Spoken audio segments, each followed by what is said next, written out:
আসসালামু আলাইকুম ওরহমতুল্লাহি ওবরাকাতু। বিসমিল্লাহির রহমানির রহিম। নাহমাদুহু ওয়া নুসাল্লি আলা রাসূলিহিল কারীম, আম্মা বাদ। সুপ্রিয় দর্শক শ্রোতা, বাংলাদেশ টেলিভিশনের গুরুত্বপূর্ণ ইসলামী অনুষ্ঠান প্রসঙ্গ খুতবা থেকে আমি আপনাদের সকলকে আন্তরিক মোবারকবাদ জানাচ্ছি, শুভেচ্ছা জানাচ্ছি। আমরা মসজিদে প্রতি জুমায় খতিব সাহেব প্রত্যেকটা জুমায় একটা বিষয় নিয়ে কথা বলেন। তারই একটি অনুসরণে আমরা আজকের এই বাংলাদেশ টেলিভিশনের একটি পুরানো, প্রবীণ এবং গুরুত্বপূর্ণ ইসলামী অনুষ্ঠান প্রসঙ্গ খুতবা, আমরা গুরুত্বপূর্ণ বিষয় নিয়ে আপনাদের সামনে কথা বলার চেষ্টা করি। আমাদের মাঝে উপস্থিত রয়েছেন দেশের শীর্ষস্থানীয় দুজন আলেমে দ্বীন। আমি পরিচয় করে দিচ্ছি। আমার ডান পাশে রয়েছেন একজন প্রবীণ আলেমে দ্বীন, লেখক, গবেষক হজরত মাওলানা ডক্টর ABM হেজবুল্লাহ, সাবেক অধ্যাপক, কুষ্টিয়া ইসলামী বিশ্ববিদ্যালয়। আমার বাম পাশে রয়েছেন professor doctor Mohammad Waliullah, dean, ইসলামী আরবি বিশ্ববিদ্যালয়। আসসালামু আলাইকুম ওয়া রাহমাতুল্লাহি ওয়া বারাকাতুহু। আজকে আমরা যে বিষয়টি নিয়ে কথা বলবো সেটি হচ্ছে ইসলামের দৃষ্টিতে শহীদদের মর্যাদা, শহীদের প্রকার বা শহীদের যারা শহীদ হন ইসলামের জন্য, কোরআন সুন্নাহর জন্য, দিন প্রতিষ্ঠার জন্য। এছাড়াও অনেক প্রকার শহীদ রয়েছেন সুন্নাহর আলোকে। রাসূল আকরাম সাল্লাল্লাহু আলাইহি সাল্লাম যে শহীদদের শ্রেণী বিভাগ বা বিন্যাস করেছেন সেটা আমরা শুনব। তবে সবচেয়ে শহীদের মর্যাদা দুনিয়ায় এবং আখিরাতে তাদের মর্যাদা কী, তাদের লক্ষণ কী, সব বিষয় নিয়ে ইসলামে যে শহীদদের একটা পর্ব রয়েছে, একটা বিষয় রয়েছে, সেই বিষয়টি নিয়ে আমরা সর্বপ্রথম ডক্টর স্যার ABM হেজবুল্লাহ আপনার কাছে আসবো যে শহীদ কত প্রকার, শহীদ মর্যাদাটা কি, কেন মানুষ শহীদ হতে চাইবে? কোনো কোনো বর্ণনায় নবীজির হাদিসের মধ্যে দেখা যায় 4 ভাগে, মানে চার প্রকার বলেছেন, কেউ আবার 6 প্রকারও বলেছেন, কোনো বর্ণনায় 7 প্রকারও আছে। আসলে এটা এভাবে আসছে যে কোনো হাদিসের মধ্যে আপনার 4 প্রকারের কথা বলা হয়েছে, অন্য হাদিসের মধ্যে আবার এক প্রকারের কথা বা 2 প্রকার কথা বলা হয়েছে। এই সব মিলিয়ে প্রায় 7 প্রকার শহীদের কথা বলা হয়। তো এর মধ্যে সর্বোচ্চ সম্মান যেই শহীদের, তিনি হচ্ছেন যিনি কাফেরদের সাথে, অমুসলিমদের সাথে, ইসলামের দুশমনদের সাথে সরাসরি সম্মুখ জেহাদ অংশগ্রহণ করেন এবং সেখানে তিনি শাহাদাত বরণ করেন। এবং তার এই শাহাদাত আল্লাহর দরবারে এত বেশি প্রিয় যে সেই শহীদকে গোসল দেওয়া হয় না, সুবহানাল্লাহ। সেই শহীদের কাপড় পর্যন্ত বদলানো হয় না, কাফন দেওয়া হয় না। যেই ড্রেসে আছে সেই ড্রেসেই শুধু তাকে আপনাকে দাফন করতে হয় এবং তিনি এই ড্রেস নিয়েই আল্লাহ রাব্বুল আলামিনের দরবারে তার সামনে উপস্থিত হবেন এবং ক্ষতবিক্ষত অবস্থায়, যে যেভাবে ক্ষতবিক্ষত অবস্থায় এবং রক্ত ঝরতে থাকবে। আল্লাহ পাক জিজ্ঞেস করবেন, বান্দা তোমার এই অবস্থা কেন? তখন সে বলবে, আল্লাহ, আমি এই জেহাদে অংশগ্রহণ করেছি, কাফেররা আমাকে আহত করেছে, আমাকে ক্ষতবিক্ষত করে আপনার দরবারে পাঠিয়ে দিয়েছে। সুবহানাল্লাহ। তখন আল্লাহ রাব্বুল আলামিন অত্যন্ত আনন্দিত হবেন এবং ওই যে বললাম যে এই শহীদদের গোসল নেই, শুধু একমাত্র একজন শহীদের ব্যাপারে পাওয়া গেছে ওনাকে গোসল করানো হয়েছিল এবং সেটা পরবর্তীতে মানে যখন দাফন করা হচ্ছে তখন হঠাৎ করে নবীজি শুনলেন যে আসমানে পানির আওয়াজ শোনা যাচ্ছে। আমরা যেরকম বালতি থেকে পানি গায়ে দিলে যেরকম আওয়াজ হয় এরকম। তখন নবীজি উপর দিকে তাকালেন, দেখলেন যে ফেরেশতারা একজনকে ধোয়াচ্ছে। তখন নবীজি সাল্লাল্লাহু আলাইহি ওয়াসাল্লাম বললেন যে কে এই, কি যেন বলে আপনার এই শহীদ।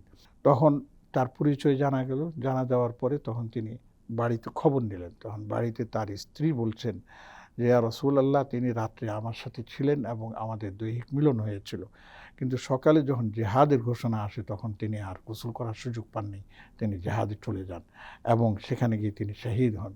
ফেরেশতারা সেই শহীদকে গোসল দিয়েছেন মাত্র। সুবহানাল্লাহি ওয়া বিহামদিহি। আসলে কত বড় তাদের তামান্না ছিল শাহাদাত অর্জনের। আর এই শহীদদের বর্ণনা করতে গিয়ে কোরআনে কারীমের দুটো জায়গায় দুই রকমের আয়াত আছে।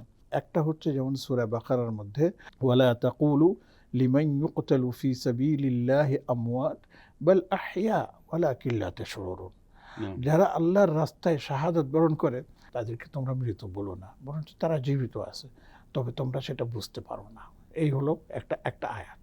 আরেকটা আয়াত হচ্ছে সূরা আলে ইমরানের শেষের দিকে ওয়ালা তাহসাবান্নাল্লাযীনা কুতিলু ফি সাবিলিল্লাহি আমওয়াতা বাল আহইয়াউন ইনদা রাব্বিহিম ইউরযাকুন। তোমরা যারা আল্লাহর রাস্তায় শাহাদাত বরণ করে তাদেরকে তোমরা মৃত বলো না, তারা হচ্ছেন জীবিত, এবং তারা আল্লাহ রাব্বুল আলামিনের দরবারে জান্নাতে তারা রিজিক প্রাপ্ত হন, রিজিক প্রাপ্ত হন। চমৎকার একটা হাদিস। এবং এই জন্যই আমরা জানি জাফর আত-তাইয়ার রাদিয়াল্লাহু তাআলা আনহু, জাফর ইবনে আবি তালিব রাদিয়াল্লাহু আনহু, উনি শহীদ হয়েছেন। শহীদ হওয়ার পরে তখন নবীজি সাল্লাল্লাহু আলাইহি ওয়াসাল্লাম ওনার সম্পর্কে বললেন যে উনি জান্নাতে এখন পাখি হয়ে উড়ছেন। সুবহানাল্লাহ ওয়া বিহামদিহি।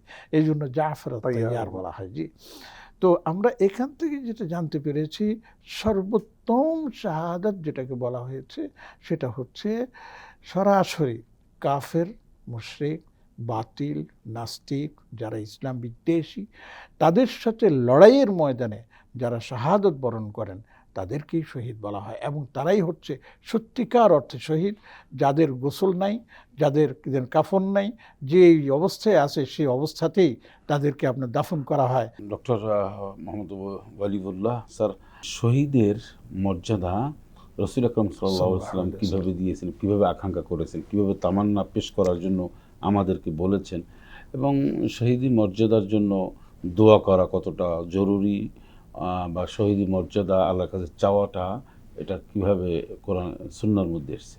আল্লাহ সুবহানাহু ওয়া তাআলা বলেছেন, আল্লাযী খালাকাল মাউতা ওয়াল হায়াতা লিয়াবলুয়াকুম আইয়ুকুম আহসানু আমালা।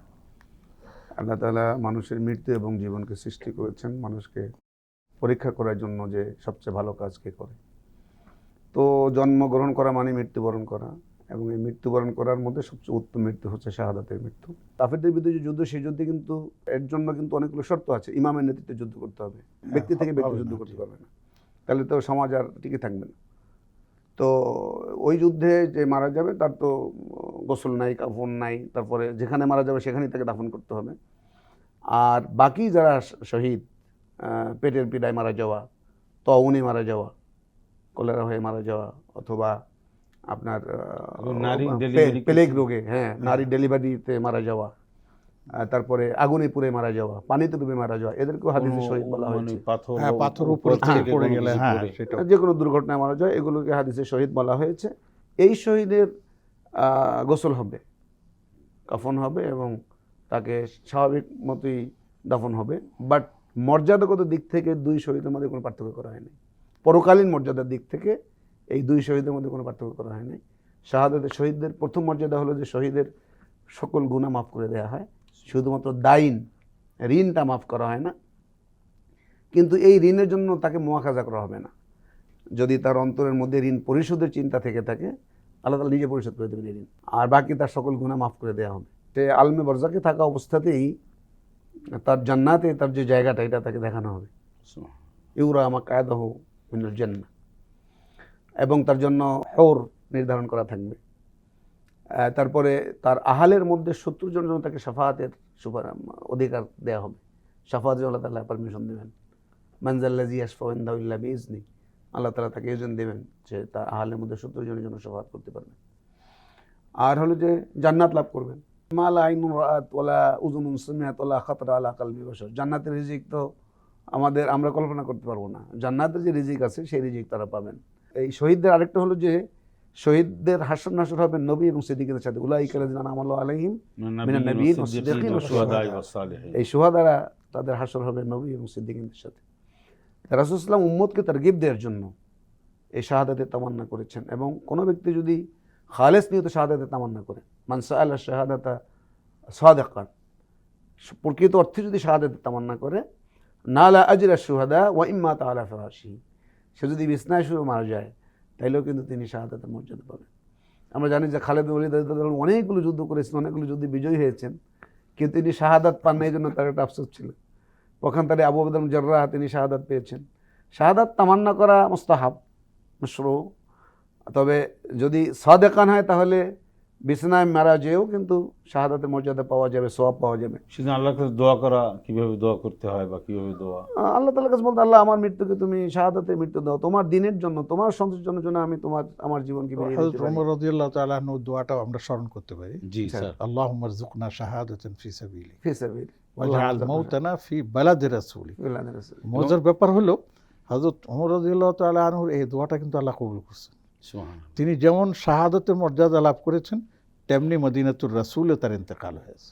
হ্যাঁ। আজীব এটা। এবং মদিনায় মৃত্যুর ভাবে তো বলা হয়েছে যে ব্যক্তি মদিনায় হ্যাঁ হ্যাঁ মানে ইসতাতা ইয়ামুত বিল মদিনাতি ফালিয়ামুত বিহা ফাইন্নী আকুলু লাহু শাহিদান ইয়াউমাল কিয়ামাহ। হ্যাঁ। এবং তিনি যে মা আয়েশা রাদিয়াল্লাহু পাশে যে কবর নিলেন, এই কবরের ব্যাপারেও তো মানে ওখানে যে রাসূল সাল্লাল্লাহু পাশে শোয়ার ব্যাপারে তিনি পারমিশন চাইছিলেন যখন অসুস্থ অবস্থায় আহত হয়ে বিছনায় ছিলেন, তো তিনি পারমিশন দিয়েছেন। এই পারমিশনের খবর শুনে তিনি খুব খুশি হয়েছেন। এই যে পারমিশনটা নিয়েছিল হয়তো আয়েশার কাছে, হয়তো আব্দুল্লাহ ইবনে ওমরকে পাঠিয়েছেন এবং বলছেন গিয়ে বলবা যে ওমর আমিরুল মুমিনিন হিসাবে নয়, পাওয়ার দেখেন, ক্ষমতা। এটা কোনো ফরমান না, জি, কোনো ফরমান না এবং কোনো নির্দেশ না, ওনার একটা আকাঙ্ক্ষা, আবেদন আপনি মাত্র। পুরোপুরি স্বাধীন, আপনি যদি ইচ্ছে করেন দিতে পারেন, ইচ্ছে না যদি না দেন তা তো কোনো। এবং নিজের জায়গাটা ছেড়ে দিয়েছে, হ্যাঁ, নিজের জায়গাটা ছেড়ে দিয়েছে। নিজে কিন্তু এখানে তার দাফন কিন্তু এখানে হয় নাই হযরত আয়েশা, হক কিন্তু তার ছিল। সেভাবে। তাহলে রসুল আকরাম সাল্লাল্লাহু আলাইহি সাল্লামের দেশে মৃত্যু যদি কেউ মনে করেন যে আল্লাহ তাআলা তুমি আমার নবীর দেশে মৃত্যু, বা আমি আমার যদি জান্নাতুল বাকিতে যেটাকে আমরা বুঝি সেখানে যেন আমার দাফন হয়, এরকম একটা দোয়া করাটা এটা জায়েজ কিনা? তো দোয়া করতেই পারেন, আল্লাহুম্মা জাকনা শাহাদাতা ফি সাবিলিক ওয়াজআল মাউতানা ফি বালাদি রাসূলিক, এই যে ফি বালাদি রাসূলিক হাদিসে তো আছে মান ইসতাতা ইয়ামুতা বিল মদিনাতি ফালিয়ামুত বিহা। সে দোয়া করতে পারে যে আল্লাহ আমার মওতটা, আমার কি জানি বলে এর নাম কি, মৃত্যুটা যেন মদিনাতে হয়, সে দোয়া করতে পারে। এই দোয়া করা যায় যেহেতু হাদিসে আছে। একটা জিজ্ঞেস করে আপনাকে যে একজন মানুষ হজ করতে গেছেন, এখন তার হজ ইনকমপ্লিট হয়েছে, মানে হজের ফরজগুলো সব আদায় করতে পারে না, এমন অবস্থায় সে অ্যাক্সিডেন্টে মারা গেছেন। এই অ্যাক্সিডেন্টে যে মারা গেলেন, তো দুর্ঘটনার শিকার হয়ে, এটা তার শহীদ, তো পাহাড়ের একটা কিছু পড়ে, তো সে মানুষটা হজটা সে কমপ্লিট করতো। এখন অনেকে বলে যে তার আল্লাহ পছন্দ করে নাই, সেজন্য হজটা সে করতে পারে নাই। আসলে তার মর্যাদাটা কী হবে, বা এটা ব্যাপারে আপনি যদি বলতেন। এটা আসলে যারা এইভাবে বলে তারা ঠিক বলে না, বরঞ্চ মুহরিম অবস্থায়, ইহরাম অবস্থায় মারা যাওয়াটা তো অনেক ভাগ্যের ব্যাপার। তিনি তো আসছেনই আল্লাহর দরবারে, কিন্তু লাব্বাইক বলে আপনার সেখানে উপস্থিত হয়েছেন, এবং তার শরীরে এখনও উমরার কি যেন বলে আপনার এহরামের কাপড় রয়েছে। অ্যাক্সিডেন্টালি তিনি মারা গেছেন, এটাও আল্লাহর মেহেরবানি, এটাও আল্লাহর পক্ষ থেকে তার প্রতি রহমত। এখানে দুটো প্রশ্ন আছে, একটা হচ্ছে যে এহরাম অবস্থায় মারা যাওয়া, অ্যাক্সিডেন্টে মারুক আর যেভাবে হোক, আরেকটা হচ্ছে এহরাম বাদে আপনার মারা যাওয়া, যে কোনো কারণে হোক, অ্যাক্সিডেন্টে হোক বা যেভাবে হোক। দুটোটাই যেহেতু তার হজের সফরের সাথে সম্পৃক্ত, পানিতে পড়ে মারা গেছে, আগুনে পড়ে মারা গেছে, হ্যাঁ, তারপরে এভাবে উপর থেকে পড়ে মারা যায়, সব অ্যাক্সিডেন্ট না। এই অ্যাক্সিডেন্টকে যদি মারা যায় তাহলে অবশ্যই তিনি আল্লাহ রাব্বুল আলামিন দরবারে হাদিসের ভাষ্য অনুযায়ী তিনি শহীদের মর্যাদা পাবেন, এবং সেই শহীদের মর্যাদা হবে তার আখিরাতে। দুনিয়াতে যে শহীদের মর্যাদার যে মাসআলাগুলো আছে, যে তাকে আপনার এই গোসল করানো হবে না, তাকে কাফন পরানো হবে না, এটা না, তাকে নর্মালি আপনার কি করা হবে, এই গোসল দেওয়া হবে, কাফন দেওয়া হবে। যেমন দেখুন ওমর রাদিয়াল্লাহু তাআলা আনহু মারা গেছেন, ওনাকে অলরেডি গোসল করানো হয়েছে, ওনার কাফন পরিবর্তন করে তারপর দাফন করা হয়েছে। হয়তো ওসমান রাদিয়াল্লাহু তাআলা আনহু শহীদ, দুশ্মনের হাতে কি জানি বলে তিনি শাহাদ বরণ করেছেন, তারও কি জানি বলে গোসল দেওয়া হয়েছে, তারও কাফন পরানো হয়েছে এবং তাকে দাফন করা হয়েছে। আলী রাদিয়াল্লাহু তাআলা আনহু শহীদ, এবং তাকেও সেইভাবে করা হয়েছে। অতএব মূল যে বাস্তব যে শহীদ, সেই শহীদের বিষয়টা যেটা আছে সেটা হচ্ছে আপনার রণক্ষেত্র, জেহাদের ময়দান। গুপ্ত ঘাতকেরও যদি আপনাকে শত্রু মনে করে মারে, তাহলে সেটাও রণক্ষেত্র হিসাবে আপনার গণ্য হবে। জেহাদের জন্য অনেকগুলি শর্ত আছে, আপনাকে একজন বললো আর আপনি গিয়ে তাকে মেরে দিলেন না, তাকে শহীদ, এটা হবে না, এটার সাথেই আসে। মুহরিম অবস্থায় মারা যাওয়ার একটা যোগ করা যায় স্যার, সেটা হলো যে ফাইন্নী ইয়াতি মুলাব্বিয়ান ইয়াউমাল কিয়ামাহ। হ্যাঁ হ্যাঁ, এটা হাদিসে আছে। যিনি এই হজ বা উমরা সফরে মারা যাবেন তার ইহরাম অবস্থায়, তিনি কিন্তু আল্লাহ তাআলার কাছে তালবিয়া পড়তে পড়তে উঠবেন। তাকে ওই ইহরাম অবস্থাতে আল্লাহ তাআলার কাছে তিনি তালবিয়া পড়তে পড়তে উঠবেন। স্যার, দেশের স্বাধীনতা সার্বভৌমত্ব রক্ষার জন্য যদি কেউ প্রাণ দেয়, সে তার কি অবস্থা হবে? আমাদের যে স্বাধীনতা আছে, আমার সম্পদ যদি কেউ নিয়ে যাবে, একটু আগে বলে যে মান কুতিলা দুনা মালি ফাহুয়া শাহিদ। আমার স্বাধীনতা বিঘ্নিত হওয়া মানে কি? আমার স্বাধীনতা ছিনিয়ে নিয়ে আমাকে গোলামির মধ্যে আবদ্ধ করতে যাচ্ছে, আমার দেশের সম্পদ লুট করে নিয়ে যাবে, তারপরে আমাদের আজাদিকে চ্যালেঞ্জ করবে। এমত অবস্থায় যদি কেউ দেশের স্বাধীনতা সার্বভৌমত্ব রক্ষা, দেশের সম্পদ রক্ষার জন্য মারা যায়, তিনি শাহাদাতের মর্যাদা। এখানে একটু ব্যস্ততা দেখেন, সেটা হচ্ছে এই যে দুঃখজনক হলো সত্য, এখন আমরা দেশের স্বাধীনতা সার্বভৌমত্বের পক্ষে কথা বলে অনেক কিছুই বলি, আসলে কতটুকু এটা বাস্তব সেটাও আমাদেরকে মানতে হবে, ঠিক আছে? আর দেশের স্বাধীনতা রক্ষায় যদি আমরা অস্ত্র ধারণ করি তাহলে এটা হচ্ছে জালেমের বিরুদ্ধে মাজলুমের আঘাত। তাহলে সেই ক্ষেত্রে যদি আমরা মারা যাই তাহলে মাজলুম হিসাবে আমরা মারা যাব। আর যারা মাজলুম হিসাবে আপনার করে মারা যায়, তারা বসার থেকে শর্ত হচ্ছে যে তারা বিশ্বাসী হতে হবে, ইমানদার হতে হবে, তাহলে তারা শহীদের দরজা পাবে।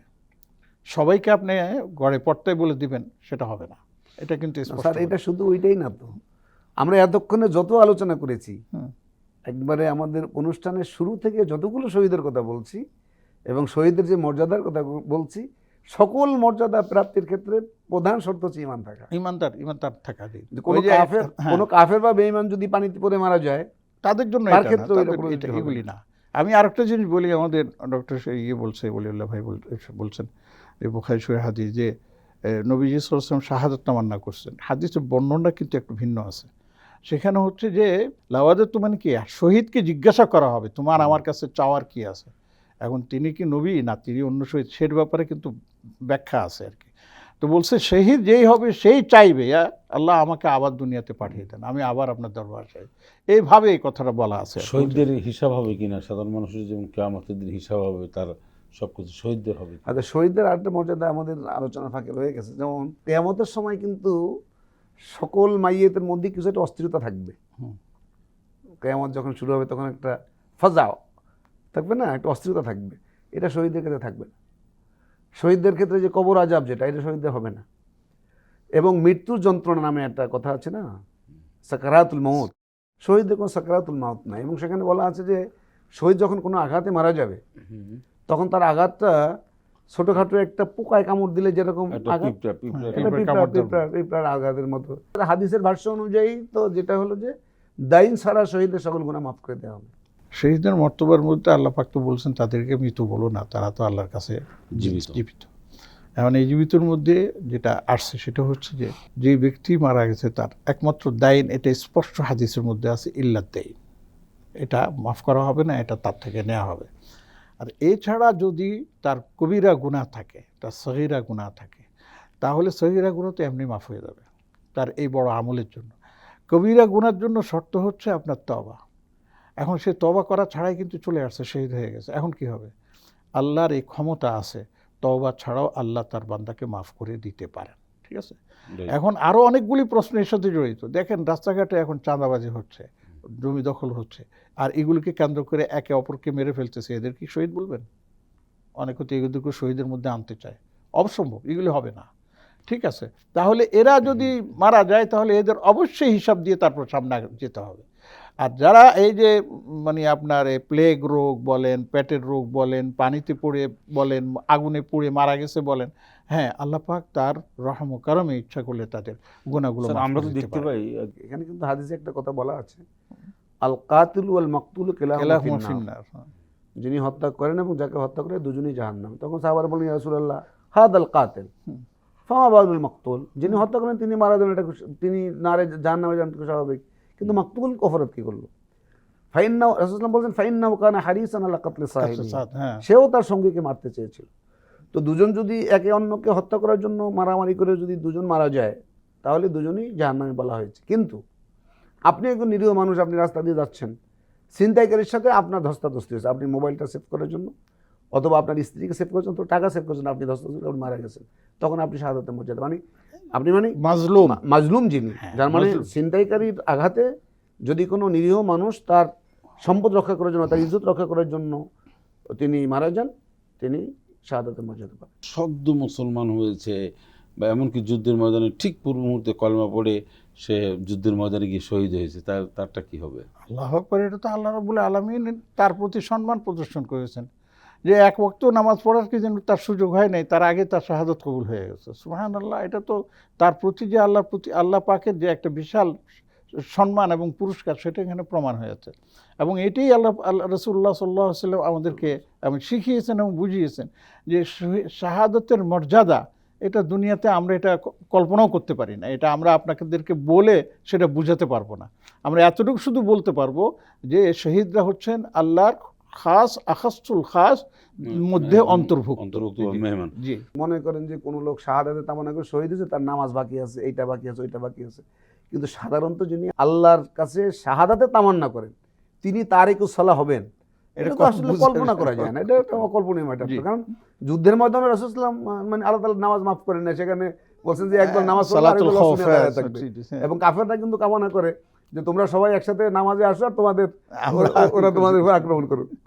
কাফেররা তো সবসময় চায় যে আমরা বেখাল থাকি। যে আমাদের সময় শেষ, স্যার একটা বলবো, সেটা হচ্ছে যে শহীদদের পিতামাতা বা সন্তান এদের মর্যাদা আছে কিনা শহীদ হওয়ার কারণে? শহীদদের ব্যাপারে যেটা বলা হয়েছে যে শহীদরা তার আহালের মধ্যে 70 জনের জন্য সুপারিশ করবেন। কোন শহীদ যখন চান্স পাবেন 70 জনের সুপারিশ করার জন্য, প্রথমে তার বাবা মার জন্য করবেন, স্ত্রীর জন্য করবেন, স্বামী স্ত্রীর জন্য, স্ত্রী স্বামীর জন্য করবেন। স্যার আপনাকে ধন্যবাদ জানাই, আপনি অনেক তথ্য উপস্থাপন করেছেন। আসলে আমরা শহীদি তামান্না নিয়েই বেঁচে থাকতে চাই, আল্লাহর কাছেও আমরা শাহাদাতের মর্যাদা কামনা করি এবং আল্লাহ পাক আমাদের ঈমানের সাথে সম্মানের সাথে একটি শহীদি মর্যাদা দান করুন, যে মৃত্যুটা আল্লাহ রাব্বুল আলামিন পছন্দ করেন, এমনটাই আমরা কামনা করছি। সুপ্রিয় দর্শক শ্রোতা, আপনারা দেখছেন বাংলাদেশ টেলিভিশনের প্রসঙ্গ খুতবা অনুষ্ঠানে আমরা এ পর্যায়ে শেষ করব ইনশাআল্লাহ তাআলা। আপনাদের সাথে দেখা হবে, কথা হবে। আসসালামু আলাইকুম ওয়া রাহমাতুল্লাহি ওয়া বারাকাতুহু।